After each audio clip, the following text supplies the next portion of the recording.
Director of HR for Energy Future Holdings downtown. And it's really not a bad drive down there. You just kind of have to get used to it. You know, it's not bad. Where downtown? Middle of downtown. I mean, downtown Dallas. Yeah, in the thick, just south of Woodall Rogers, few blocks. So. Oh, Yeah. Every time I go down there, I get lost. I get lost. Yeah, well, if you just learn one way and you go, it's that easy, way every you time. know, no problem. So, Or ride the all train right. and walk. With that, I'm going to turn the night over to Chante and let her walk us through her presentation. We're glad to have you here. Thank you. We're looking forward to hearing what you have to say. So, Okay. folks, be an engaged audience tonight. Please, because otherwise I'll get to doing something that makes you engaged. Basically, like I said before, my background is in career coaching and counseling. So a lot of what I've done is when people make a decision where they want to go back to school, you know, they may be changing industries like bonding, or, you know, they may be going to just accumulate more education in the field that they've been in before. But tonight we're really going to talk about, and I've heard a lot of people, it's been over and over again, I really have a passion to do this, I really have a passion to do that. And those are things that we have to pay attention to. And tonight, we're just like really going to focus on passion, purpose, and the process to kind of connect the two together, because a lot of times we get stuck in things that are comfortable because it pays our bills. But when you're in situations like you guys are, it may not seem like it, but it's really an opportunity. You have an opportunity to transition from what you were comfortable doing into what you truly have a passion to do. So what's my passion? And for me, it's not a textbook definition. These are my words. And it's that itch that cannot be scratched by anything else. And for me, this is it. Like I said, I come from a career coaching background, and I really love seeing people do things that they love to do. I think it's really, really heartbreaking to see people, you know, going to work every day, and they're, oh, I really don't want to be here, but I got to be here. It's a big difference when you can wake up every day and say, I really want to be here. I don't even have to get paid to do this. It's a bonus to get paid to do this, but I don't have to get paid to do this because I really have a passion for it. And it's something, like I said, what you would do for free, and really what you were created to do, and what brings you the most joy. And joy and happiness are two very, very, very, very different things. Because you could go to work one day and you say, you know what, today was a good day, I was happy because of what happened at work today. But passion is based on joy, which no matter what happens at work today, you have a bad customer, you have a bad client, you go on a bad sales call, and maybe you didn't close, or someone's calling you because their benefits are not straightened. It doesn't matter because you really enjoy what you do. That's truly what your passion is. You enjoy it. So it doesn't matter what happens during the day. You still want to go back to work the next day. Okay, so we all know that the recession has left a large amount of people unemployed, excessive amounts of people unemployed. But this is the time, like I said, that you can use to truly define what you want to do. You have a lot of time on your hands, so you can really see what you have a passion to do. So if you're having problems in the industry, and I'm glad to hear a lot of you guys said that I really want to do this, but I'm willing to go from industry to industry, but I want to do this in that industry. That's really good because you're evaluating yourself. And how that plays a role is when you start looking for jobs versus career. I'm a lot younger than most of you guys, but I know that you've gone through a lot of things where you were working a job and when you were on a career path, whether it be position specific or industry specific. I really enjoy higher education. So basically, because I like seeing people educated and doing their passion and their purpose, if I can do career coaching, that's great. That's my number one choice. But if I can work in that industry, in higher education, that's fine with me too, because that's where my passion is. And it's just evaluating passion versus practicality. Because a lot of times, you know, we learn how to do job searches in Monster, Career Builder, Indeed, Craigslist. But you have to get away from that. Because those are avenues on the employer side, because I've also done recruiting, it's expensive to place ads with Monster, Career Builder. So there will be other things. A lot of you guys mentioned networking. That's a big, big thing. This is a great avenue to be in because you can bounce ideas off of each other. This is not a practical way to look for a job. Most people are at home clicking send. And just as someone who has done hiring, you get lots and lots of resumes, and only certain words pop out. So you have to use unpractical methods to get unpractical things. And because there's more unemployed people than there are jobs, You have to do things a little bit different than everyone else. You can't assume I have the experience, I have the education, so I'm a match. It's really more than that. And we'll touch on resumes a little bit later, but that's a big thing. But also just going to places, job fairs, lots of different things. Your church members, people who are already employed, and Bonnie, and just seeing the different opportunities that they have available that really fit what you have a heart for. You don't want to, you made an excellent point, you don't want to get into something because it's a right now. And I know that's easier said than done because everyone has bills to pay, but you don't want to do that because what you do is just continue that cycle. And I like to talk about it because if everyone would take the time to really see what they have a passion for, I'm just going to give you a perfect example. I have a passion for this, but if I decide I'm going to go and take a job that Mike is qualified for, and Mike has a passion for, I don't really want the job. I'm just doing it because I need to pay my bills. Mike has the experience, he has the background, and he has a passion for it. But I've taken Mike's job. So then Mike is in turn going to take, just for example, a job waiting tables. Mike doesn't have a job, doesn't have a passion to wait tables. Someone does. It might not seem appealing to you, but it's appealing to someone else. So when we get in a situation like this where there's less jobs than there are people, focus your efforts. Don't let it be all over the place, you know, just wherever I can get here, wherever I can get here. Which you guys, I'm hearing that you're doing that, so that's really, really a positive thing. And different phases of your life reveal different passions. Being laid off and being unemployed is not the worst thing in the world because it gives you an opportunity to really see where you want to be. Because you can take this time, you can take your contacts and move into an area and focus your area. And even if you don't have an opportunity to get paid to do what you have a passion to do, because I heard Randy say she doesn't have a lot of experience, she could do something volunteer work. She could take volunteer work because what you can then do on your resume, that's your work experience. No, you didn't get paid for it, but it's experience doing that. So take this opportunity to evaluate where you want to be and where you will be most effective. Because just because you do something well does not mean that you're effective. One of my biggest pet peeves is calling a customer service representative and they're dry. I can tell they don't want to be there. They're not being effective because most times for me, customer service is my very first impression of the company. So if it's not very good, you're probably going to lose my business. Eventually, that cycle keeps happening. The more customers you talk to, more that company is going to lose business, which eventually puts everyone's jobs at risk. So if you're not effective at doing what you're doing, you're creating a domino effect with yourself, with the customers, with the company. And I've actually witnessed this working in higher education where there were people who worked at the front desk. The job didn't pay very much. They didn't want to be there.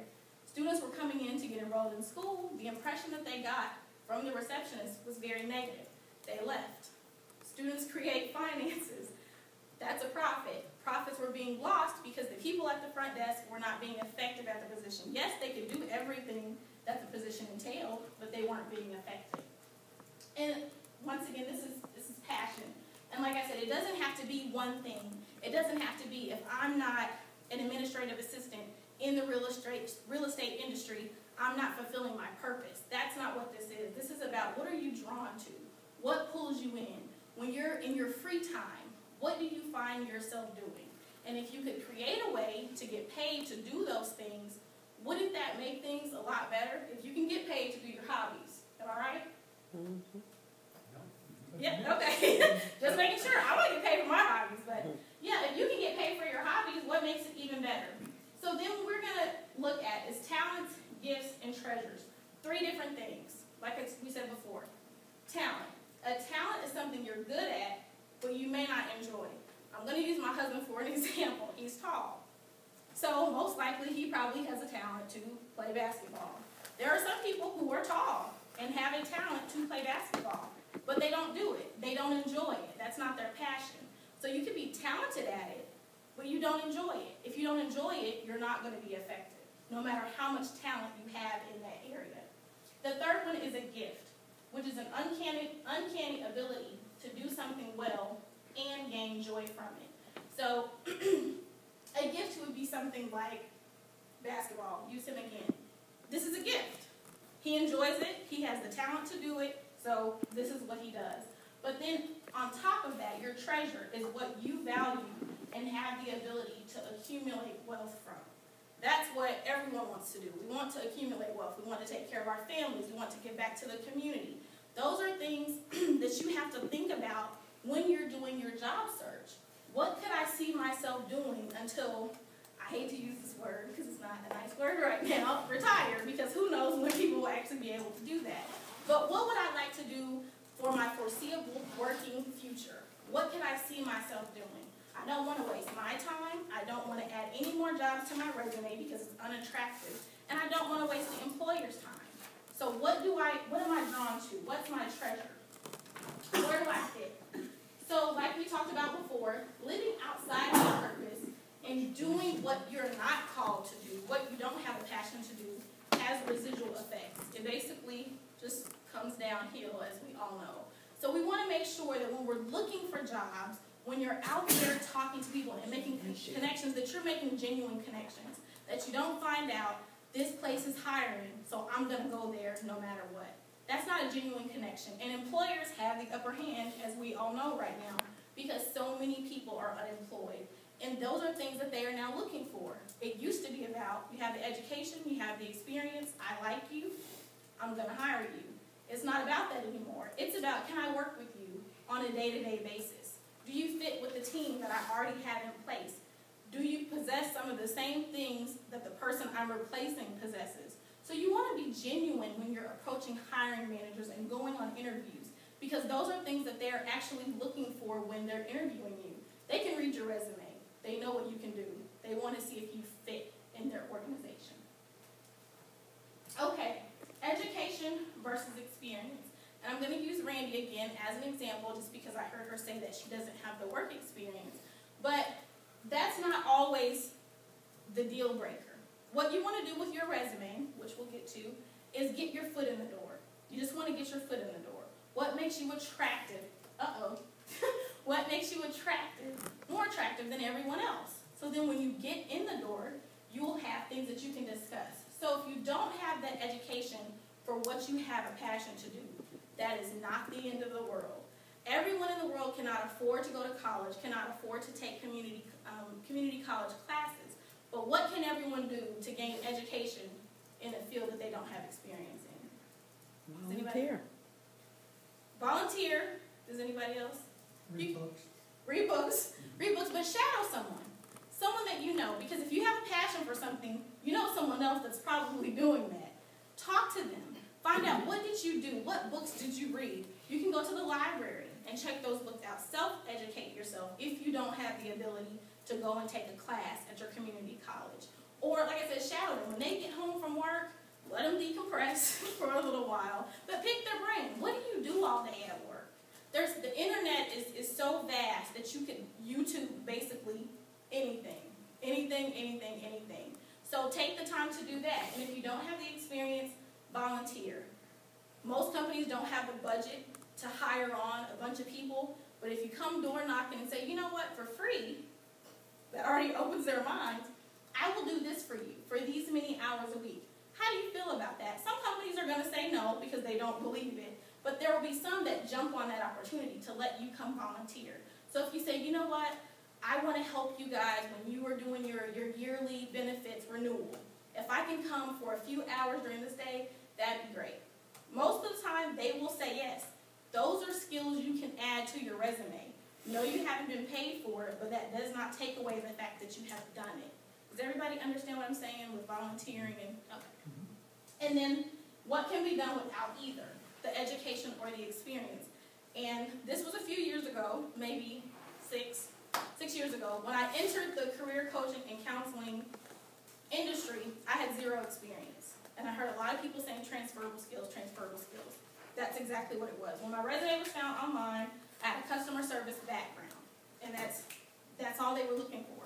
I had no education, no experience. I had not finished college. I was taking a sabbatical from school. But I was hired. I was hired based on my transferable skills and my personality, because I have the ability to communicate with people. So you have to highlight your positives.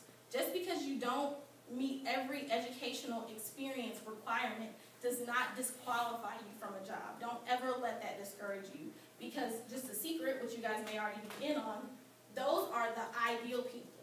That's what, ideally, if we can get this, and this for the salary we're paying, sure, we want that. But that doesn't mean that we won't take someone else who does not meet those ideal qualities. It's kind of like husbands and wives. You have your list of what you want, your ideal, and you know what, maybe someone comes along and they got a few of these things, and I like them, so I'm going to marry them. They will also do the same, though, with hiring. The exact same thing. They said it's just getting in there, and we'll talk, like I said, we'll talk about resumes. Okay, vision strategies. Formulate a plan. You're not going to get too far, without planning things out in anything that you do in life. Your career search is no different. Formulate a plan. So what you'll do, if you haven't already been doing it, you'll just make a list of your dream companies that you want to work for, no matter where they are.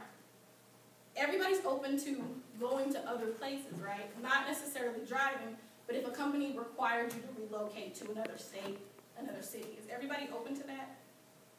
No. No. No. Is it for family reasons? For family reasons. Okay. So don't make a list of dream companies you'll go work for in other states. If you're not open to it, don't put it on your list, because then you're wasting your time. So make a list of the companies in the area that you want to work in, and then also how much you're willing to travel for that company, especially for you, Francois.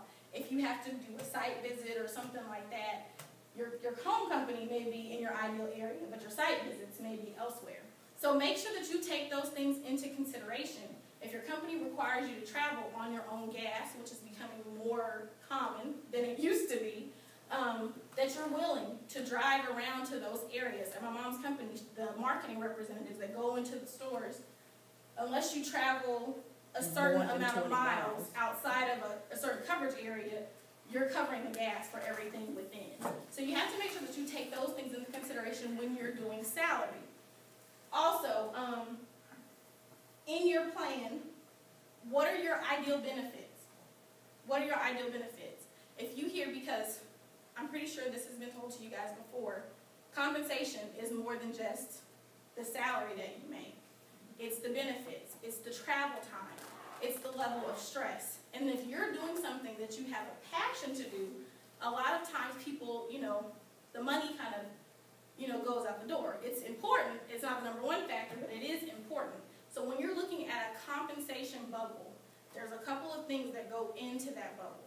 And you always have to make sure, I'm going to use it as an example, and when you said the numbers weren't right, was it specifically the salary, or was it the other things that played a factor as well? The position was actually starting as a temp, and the numbers were wrong to begin with. Mm-hmm. It was only the 3 to 6 month or less period of time to determine if we were a good fit for each other.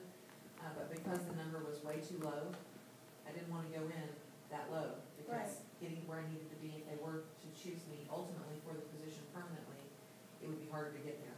Right. Something else to take into consideration. Normally when companies, which they're doing more often, are using a temporary service to bring you on, a lot of people have the misconception that as soon as I'm hired on permanently, there's going to be a huge bump in pay. Not anymore. That's not the case. What they normally bring you on at, if they're doing yearly evaluations or 6-month PP&Es, it probably will be reevaluated at that time, normally not before then. So that's something to take into consideration as well.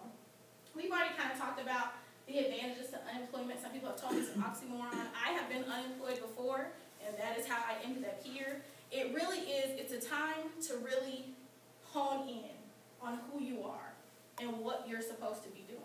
It's no coincidence that you're back at the place that you spent so much of your life, that you gave so much to. You're not going to stay somewhere for 23 years and you hate it. It's not going to happen that way. So it's no coincidence that he's back in that place. And during this time, no phone calls except for one, no interview.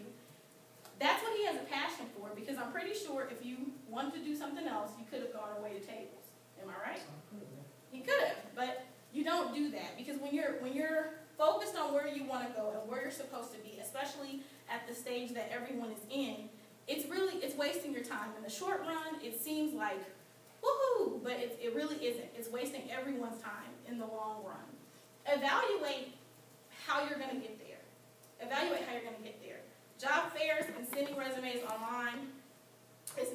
way that it's going to happen. There's going to be some door knocking that has to happen. That you sometimes pop in before lunch, not after, before lunch, that you drop a resume off at the front desk.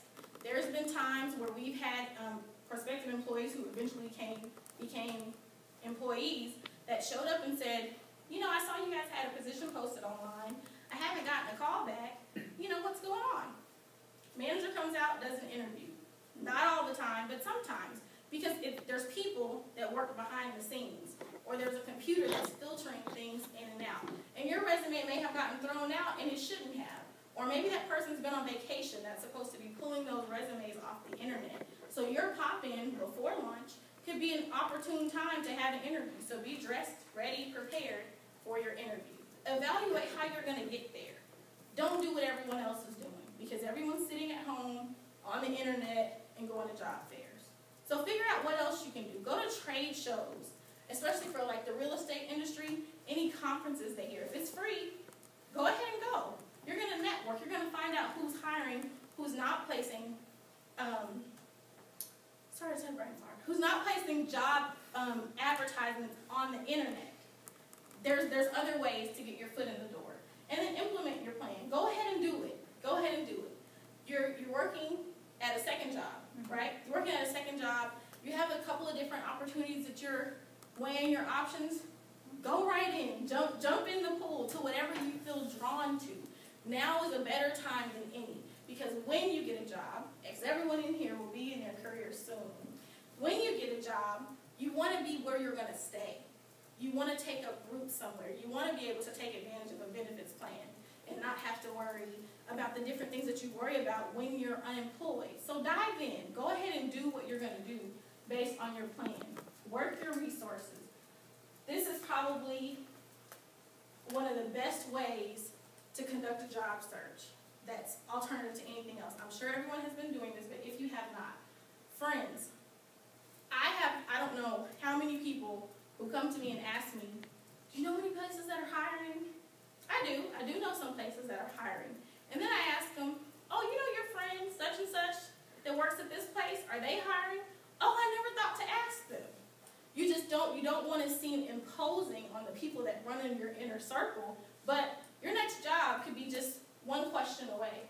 Family, church members, trade associations, waitresses. I put waitresses on here not because you want to be a waitress, but waitresses have friends, family, parents, and managers as well.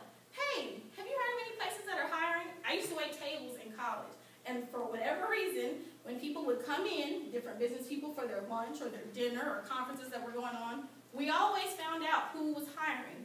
It seems very unorthodox, but you would be surprised who holds a lot of information. And people who are in constant contact with people always find out. Also, if you have the large office building that offers different businesses, ask the security guard or ask the receptionist that works at the front desk, do you know of any places in here that are hiring? They'll let you know. They may not let you inside the building, but they will let you know. They'll let you know who's hiring. And then provide pro bono services, like we talked about before, for volunteer work. If you have the ability to do things for free, do it. That's how your name becomes known. You run in different circles and people talk, as we're doing now. People have lunch together. I've heard someone say that someone had lunch with someone else. Your name comes up. Old supervisors. Do things for free so that your name is out there. Get near the industry that you want to be in. Even if you're not working in it right now. Get near that industry. Become part of that industry.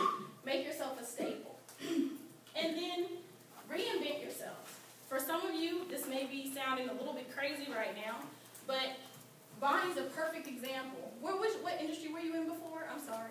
Telecom.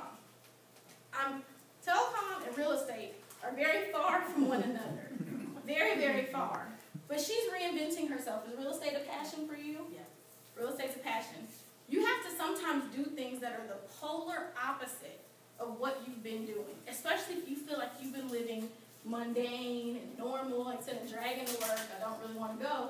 You sometimes have to reinvent who you are based on what you have a passion to do. That's going to include revamping your resume.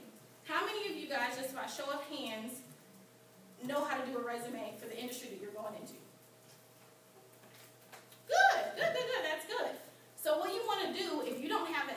qualification or experience to change industries, what's the best way to do it? Number one, you can ask Chante, that's my specialty, but what's another way that you can do it? Volunteer.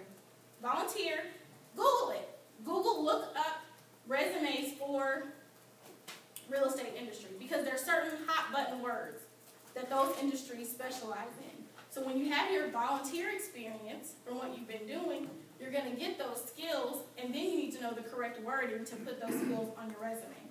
In the industry that I'm in, or was in, words we look for: coaching, resources, education.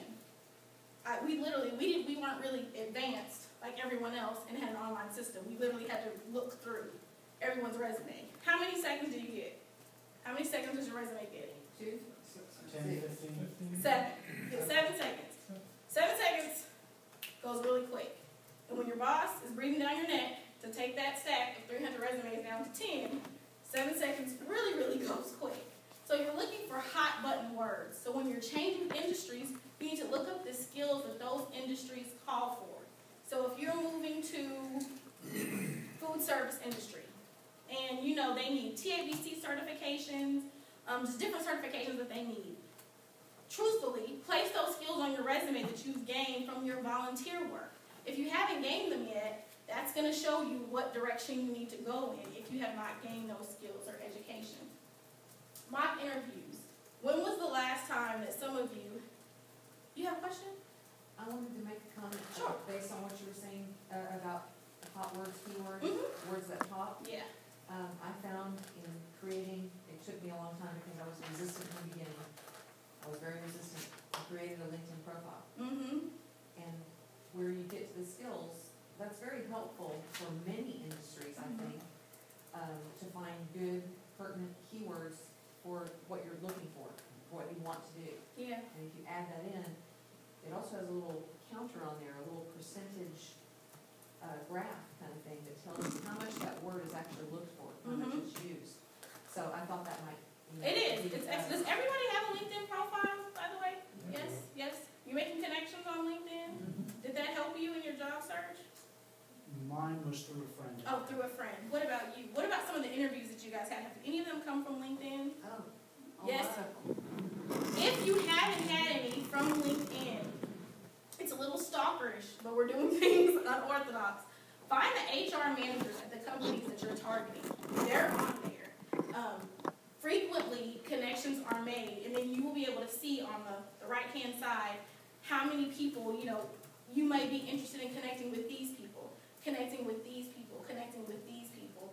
And like I said, you're always just one person away, just like 6 degrees of separation, 6 people away from where you want to be. And LinkedIn is probably like the best invention to me ever made, because it's a professional network, and it does help you with rebuilding your resume, how many times it was searched. It's so different and they're posting jobs on there now, if no one knows that, because originally they weren't. Jobs are being posted there. That's actually how I was brought here. It was from LinkedIn. That someone found my profile on LinkedIn to bring me in as a speaker. It's really, really, really beneficial. Even though it may be someone who is a little bit lower on the totem pole, they may be connected to someone who can put you in a position to interview. But mock interviews. Interviewing in different industries call for different types of interviews. Especially now you have where you might interview with who your direct supervisor would be. So that interview is going to be more focused on what you do on a day-to-day basis in that job. Then sometimes you'll interview with a human resources person, which is more of a behavioral interview. Do you fit here in this company? What are your morals? What are your values? And then you might have a phone interview. Because you have all of these different types of interviews, and if you're changing industries and never interviewed in that industry before, what you can do is go to a staffing company, go to a school, and their career services department or a staffing company will give you a mock interview. Or if you're a little bit shy and you don't want to go that far, mock interview yourself in the mirror, because you would be surprised some of the things that people pick up on in interviews that turn them off. It's really, really, really surprising. Something as simple as a man that wears blue socks to an interview instead of black. An employer has actually told me they did not hire someone for that reason. It's surprising, but when it's a large pool of applicants, they're really, really picky about different things, because if you're going to meet with the client, they're trying to think how their client's going to think. So a large pool of applicants, small amount of jobs, they're weeding people out for the smallest things. And then invest in what you're doing. If you have the ability to go back to school or take a refresher course on something, how many of you went to school or took any classes in the DFW Metroplex? What you can do, you can actually go back and audit a class for free. You don't have to pay for it if you've already taken a class and received credit for it. You just go back in and say, I want to audit this class. You have to bring a transcript to show them that you've taken the class, just to refresh your skills. And 9 times out of 10, there will be something new that they're teaching in that class that they weren't teaching when you took it. So definitely, if you have the time and availability, if it's a class you have not taken and you have the ability to pay for it, I would highly suggest it. Keeping your skills and experience and education up to date is extremely important, especially when you have people that are graduating from school and changing industries more frequently now than before. Resume representation. Does your resume reflect your passion or the practicality? Different industries, like we talked about before, are looking for these hot button words. You have to be willing to remove some of your old experience that's not related and build up a resume that reflects where you want to go. More often than not, companies are looking for people who are teachable and trainable. If you worked for one company for a long time, which is what gave you the benefit, they'll want to bring you back. But if you worked for a company for a long time and that company does not hire you, new companies are apprehensive because you may not want to learn their new way because you still remember your old way. So be willing to just place your skills that you have that you picked up in these different places, and maybe be willing to remove your dates. Dates are not as important as you think. On an application, dates are really, really important. On a resume, not so much. They want to know the skills that you received from the places that you work, what kind of supervisor you are, if you have supervisory skills, what kind of customer service you have. Customer service is important in every industry, no matter where you work, because you either have internal or external customers. So focus more on the skills that you receive from the job instead of the job itself. And like we talked about before, include volunteer work and self-employment. If your volunteer work turns into you're able to start maybe doing what you're doing as a side business and you get paid for it if you fix someone's computer or something like that, those things can be placed on your resume. It doesn't have to be employed at ABC company as XYZ title to be considered experience. Experience is you know how to do it. You learn how to do it, you can do it here, that's their concern.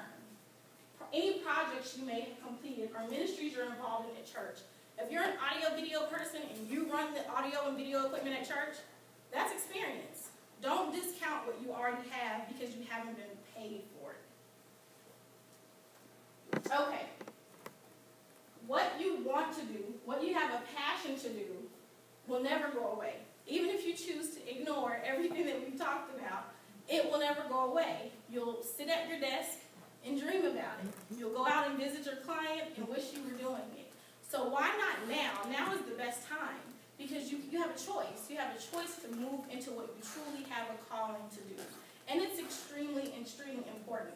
Enjoy this process that you're in right now. Like I said, we can all take an attitude of being gloomy and sad, but that's not helping you get where you need to be. If you put a smile on your face and go in and visit these employers and go to these interviews and go to job fairs, it makes a big difference. If you approach someone and you're joyful and you're happy, it rubs off. Because there's enough people who don't enjoy their job that if they interact with someone else who's not even enjoying looking for a job, it's off-putting. It really, really is. I've been in this industry long enough to know that your attitude will get you a job faster than your experience will. And everyone's processes are different. One phone call, one interview, job. Some people, 20 phone calls, 20 interviews, no job. But everyone's process is different because everyone's passion is different. So it's not going to be cookie cutter. It's not going to be if I do exactly what Mike did or do exactly what Rose did or Bonnie, I'm going to get those exact same results. It's not going to happen. We're all different. Okay, so does anybody have any questions so far? Because I do want to go around and ask everybody what their passion is. Yes? I had a question. I saw a job posted online today. saw conflicting information in it. One of them indicated, and this was through an agency, one of them indicated that the requirement was at least 2 years of college Okay. for an associate. In the description within the job, it said any college experience or classes is considered very helpful. Mm-hmm. So when it asked you if you met those requirements, which requirements do you go by? You go by the requirements you meet. If you meet the lesser requirement Uh-huh. and it's listed on there, Uh-huh. yes, you do meet these requirements. Because remember I talked about before, those job descriptions are the ideal. So if they can get someone who has an associate's degree or 2 years of experience and pay them the same thing that they're going to pay you, they're going to take the person with the education. But as long as you meet the requirements, whether it's the minimum requirement, and I've even coached enough people that if they've had experience or volunteer work doing it, even though you may have maybe volunteered for a year, you know, and maybe they say, you know what, we want 2 years of experience, still apply, still apply. You don't have the full requirements, but it's a game of chance. It's really a numbers game. So why not be out there more if you fit, you know, a portion of the requirements? So Now, if you haven't ever done it, no, don't do Yeah. that. Now, if you have experience in something, many years of experience, can you kind of Substitute. overlook the college requirement? I would. I personally would. I would because they're interchangeable. So say, for instance, I have a bachelor's degree, Mm-hmm. but you have 4 years of experience. Mhm. We're the same to the hiring manager. The 4 years, those things. You have a question? I'm an example of that. Yeah. So I can speak to that and say, Yeah. your experience is important. Because you want to meet the requirements. Of course. But in some cases, if they're asking, you might have more years of experience, but not the degree. I've Right. got 3 years of college, I didn't get the 4th year, okay? But I've got the experience. So do you just not follow what they say you have to have? Okay. When you see education and experience requirements, Mhm. it can get a little bit tricky when they're saying they want both. I want education and I want experience. Yes. But if you have a 4-year degree, no, I'm not even going to say 4. If you have a 2-year degree, Mhm. a 2-year degree, and then they say in addition to the 2-year degree, we want 5 years experience. That's 7 years worth of experience together. Because also, if I didn't say this before, education is experience. You're learning how to do it. You're not getting paid for it, but you're learning how to do it. So that's 7 years experience. If you say, I have 5 years experience, you should still apply for that job. You should still apply for it. Because if they're going to take someone who has a 2-year degree and 5 years of experience, you have the 5 years. It's not, like I said, those job requirements are ideals. If we can get this, great. If we can't, we're going to get as close to it as possible. So that might be someone who doesn't have the education, but has the experience. Does that kind of make sense? Yeah. Okay. And what do you consider I went to business school. Mhm. Do you consider that as a technical degree? Do you consider that as like an associate's? Is it a certificate, or did it say, what does it say? I graduated from this business school. It was 12 to 13 months. You worked and you went to school at the same time. Okay, it was like work credit kind of thing. It Like was you- work and going to school. Okay, no, that's considered, it's education. So even if it says, say for instance, it says associate's degree, so the requirement is associate's degree. Mhm. You went to school for 12 months. You have education that's going to be, plus you have the experience, right? So as long as you're equivalent Mhm. in education, experience, both together, volunteer experience, or projects, Mhm. you're good. Yeah. Because we even, at the school that I worked at the time, students would do a project before they graduated that summed up everything that they learned in school. Mhm. It was their school project. They went to school for 2 years, received associate's degree. Mhm. We had employers that would come in that had requirements for bachelor's degrees that would still hire the students based on this project they did at the end. Because the project showed they had the skills and the abilities to do the job that the employer was looking for. But the requirement said bachelor's degree. Yeah. Well, I just oftentimes don't know how to consider the education that I got at the business school. It's probably considered a certification in business world, but they're not concerned about bachelor's, associates. They just want to know, can you do it? Yeah. Can Well, you do it? sometimes they ask you, if you went to that school, what did you get from it? Mhm. And how do you qualify it? Sometimes they don't give you a certificate. Do say, they ever "That's-" have other or anything like that? Sometimes they do, but not always, and if it doesn't fall into that, you just don't know whether you can consider it in that category or not. It's definitely education, so Mhm. don't disregard that at Yeah. all. So if there's a place where you can, sometimes on an application where you can make comments or something else, if there's an area online, because I know most applications are online, go in and notate it. Even if you don't, because what happens on those questions is that the recruiter who pulls them off just gets a printout of all of your answers. So you want to make sure that you didn't leave that off just because it didn't meet the requirement. Yeah. You know what I mean? So if there's a comment section, or even 9 times out of 10, if there's an email address that's associated with the application you're doing, shoot an email. My name is Jan. I applied for XYZ position on this date, and you attach your resume. Do you have your education on your resume? Yes. Okay. You attach your resume and a brief little synopsis. I noticed that in this section, you asked for education. This is the education that I have. I just wanted to highlight it to ensure. There's nothing wrong with bombarding them. Don't be afraid of that. Do not be afraid of I'm bothering them too much. You can never bother them too much. Is everybody saying thank you notes after your interviews? Absolutely. Okay, always do that. If you have an opportunity before you leave from your interview, make sure you get a business card.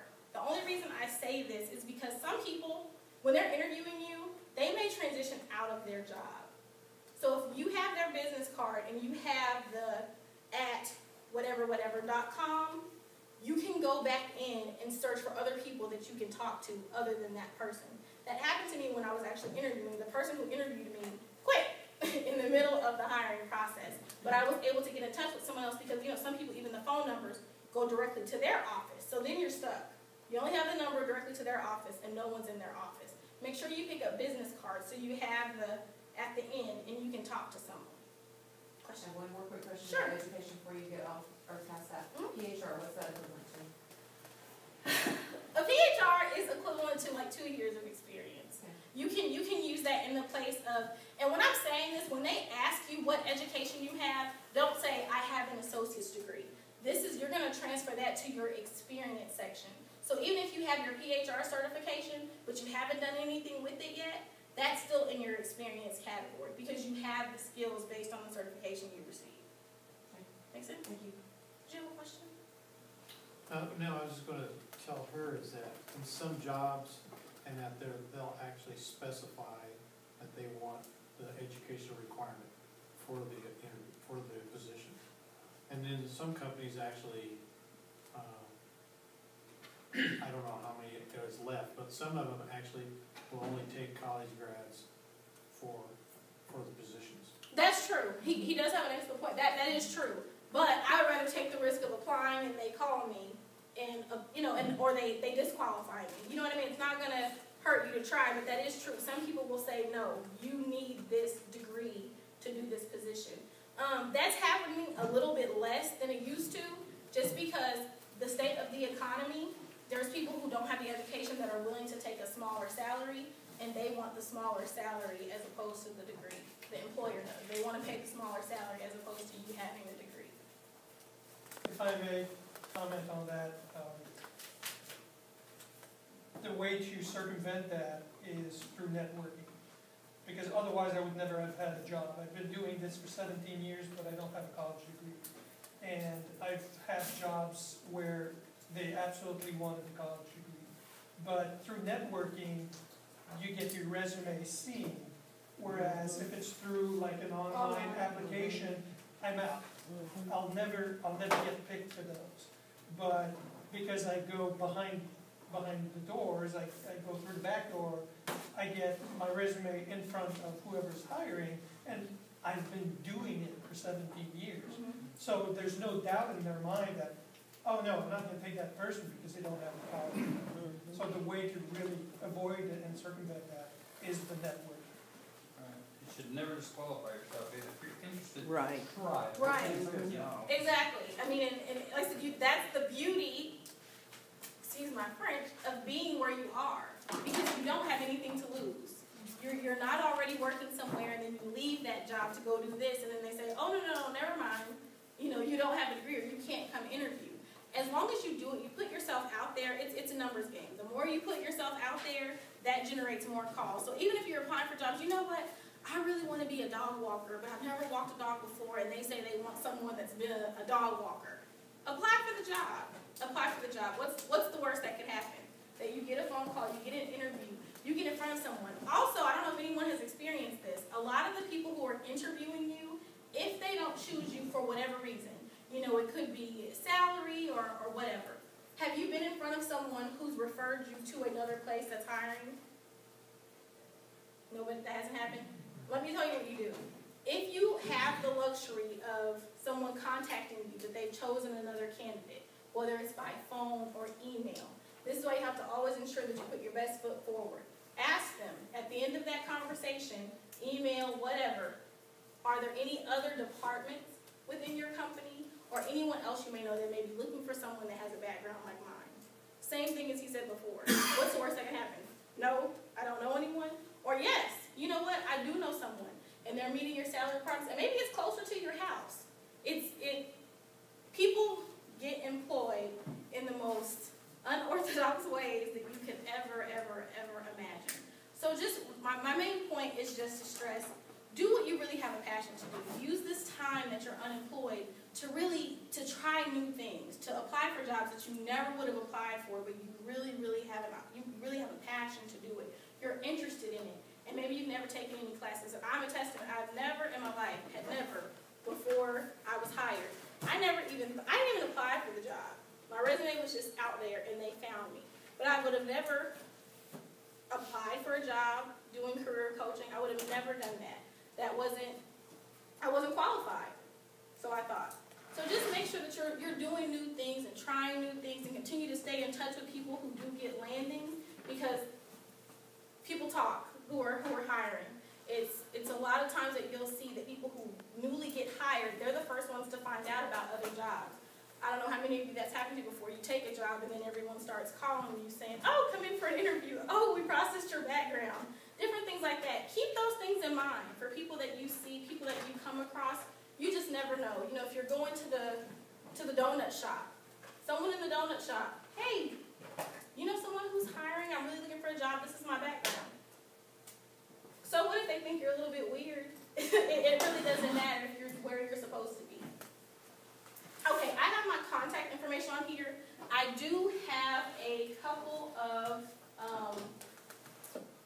contacts that meet some of your backgrounds. If you are interested, one is Northrop Grumman for Human Resources. I do have that contact. I don't have his email address with me. So if you are interested in that, just shoot me an email with Northrop Grumman in the subject line.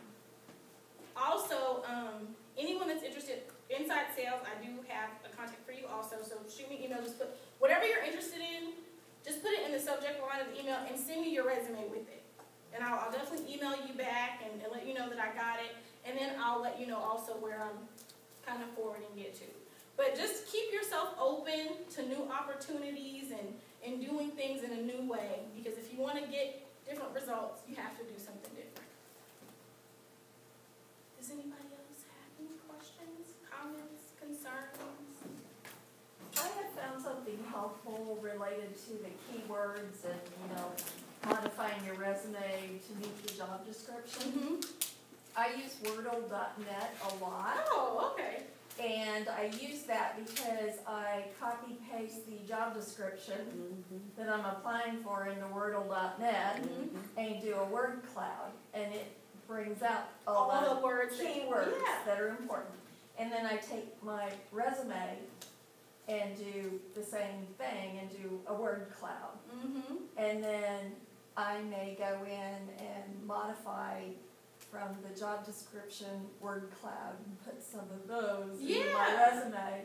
And it's been quite effective in getting through their applicant tracking system. It seems to pop up my resume more. It brings it up because you have those hot words on there. Also, don't be afraid to have more than one resume. Don't be afraid to have more than one, because you made an excellent point. Some words get through on some systems, but they don't get through on others because they're looking for other things. So use the job description to cater your resume to that company or to that industry based on what you do have the ability to do. That's an excellent point. Listen, I can't push LinkedIn enough because it's a great resource. Even like for your industry, if you receive any kind of publications, look on the back about who are some of the partners that receive that magazine. or place ads in that publication, look on the back of that, because that could give you insight to new employers that maybe are not as publicized, that don't have their name out there as much. Definitely do that, because you want to get industry specific. So you're not doing a lot of different things, you're doing a lot of one thing, which gets you in the door. What company do you work for? I'm actually self-employed. Oh, okay. Just because I have, working for a school, as everybody knows, when you work for an employer, you work for that employer. So if people would approach me to help them with their job search or their resume, and they weren't a student, it was a conflict of interest. And I don't want to be boxed in to only help people that go to that school. So, I'm self-employed now. Thank you for asking. But I've worked in different career venues and just everything. Resumes are extremely, extremely important though. Resumes, how you present yourself. And then once you get in the door, you're interviewed. Always knock it out of the park. So practice before you go, is because it's the tiniest things that people pick up on. We would bring employers in to interview the students, and we always get feedback, just so we knew, what we were working with. And they would come back and say some things that I never even thought about would keep someone from getting a job. So just little things, if you have children, say, am I making a weird, face, or what I'm thinking, or just the silliest things. But because there's more unemployed people than there are jobs, those are the little things that would knock you out of the running. You mentioned something about the job boards and how it costs these employers money to post. Well, one thing I found on LinkedIn, I like their Signal feature. Oh, yeah. Under the news, up at the top, go to Signal, because a lot of these recruiters and HR people, they may not want to pay to post a job on the board, but they may announce hiring, blah, blah, blah. So you can go in and search LinkedIn Signal and go up there and put the location that you're wanting, and then go up to the top search thing and type in hiring. Right. And hiring Dallas. I didn't know that. Hiring benefits Dallas, and then it pulls up all of the updates that all the HR people have made saying they are hiring for such and such a position. And in one case, I went in, and when they do that, there's a comment thing under there that you can comment to that poster right there. Oh, that's cool. And this one lady had posted a job that, was just what I was looking for. And I happened to be in LinkedIn Signal and saw it, and I replied within 4 minutes of her posting. You want to be the first one? She was just floored. Another thing from LinkedIn is that you'll see contact information for companies, and what you could do just from home is call the company, because it may be something that they don't have listed online, or the only option you have is to do an online application. And you can actually get contact information from LinkedIn based on your connections, and then you can call and say, hey, I applied, or are you guys hiring for this, and this? The receptionist at any company is your best friend. They can also be your worst enemy, because I don't know if everyone knows this, they're interviewing you first, always. The way that you come in, how you treat them, is always passed on to the hiring manager. But you can also pick their brain, talk to them. If you call on the phone, hey, when you're talking to them. always, they can hear it. Yeah. But when you call on the phone for companies that you know they're hiring, and for whatever reason you can't find this mystery job post, call and talk to the receptionist. They'll give you the information. Any other questions? Comments? Yes. I would like to thank you very much. Oh, you're I appreciate welcome. your enthusiastic approach to everything. Thank you. And you've given us some really good tips, I think. Thank you. I hope they do help you guys. I really, really hope they really help out. Like I said, if you need anything, my time is for everyone who's in this position, and if you wanted to shoot me an email or whatever, I'm available. Thank you guys so much for listening. Thank you, Chante. It was invigorating in many ways, telling people to get out there and find their passion. That was very helpful, and I hope the group enjoyed it as much as I did. I was multitasking. I really enjoyed it.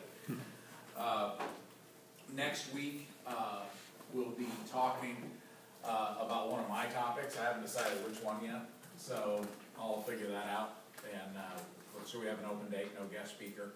But after that, we have Karen Powers coming in. She has an analogy for us. I think she tells the car story, and she asks you which car are you? So have you heard that? Anybody heard that before? No? All right. Well, she'll be here in 2 weeks. And I will be here next week. so you gotta listen to me, so if the crowd thins a little bit, you know, I understand how to scare you away, I suppose. Rose? I was at the HR Connections, job group this morning,